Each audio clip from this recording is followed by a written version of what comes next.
నిమ్మకాయ పచ్చడి కలపడం నాకు వచ్చండి, రాదనుకునేరు. కానీ అమ్మ చేతిలో ఏదో మ్యాజిక్ ఉంటుందండి, అందుకే అమ్మ చేత కలిపిస్తున్నాను అనమాట. అమ్మ చేతితో కలిపిందంటే ఆ టేస్ట్ వేరే లెవెల్ కదండి.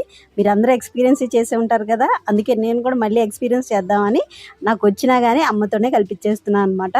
టేస్ట్ అయితే సూపర్ వస్తుందండి, ఇలా ట్రై చేయండి. ఫస్ట్ అయితే ఆయిల్ పెట్టుకొని వెల్లుల్లిపాయలు దంచుకుని వేసుకోండి, అదే టేస్ట్ బాగా వస్తుంది అనమాట. తర్వాత జీలకర్ర, ఆవాలు, ఎండుమిరపకాయలు, కరివేపాకు, తర్వాత మెంతులు, జీలకర్ర, ఆవాలు డ్రై రోస్ట్ చేసేసుకొని కొంచెం ఉప్పేసి మంచిగా గ్రైండ్ చేసుకోండి.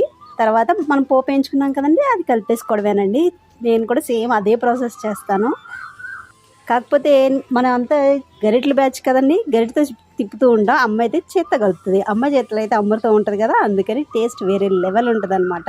మీరు కూడా ట్రై చేయండి, ట్రై చేసి ఎలా వచ్చిందో చెప్పండి. పచ్చడి కలిపిన గిన్నెలో అన్నం వేసుకుని తినడం మాత్రం మర్చిపోకండి, అది కూడా చాలా బాగుంటుందండి. నచ్చితే లైక్ చేయండి.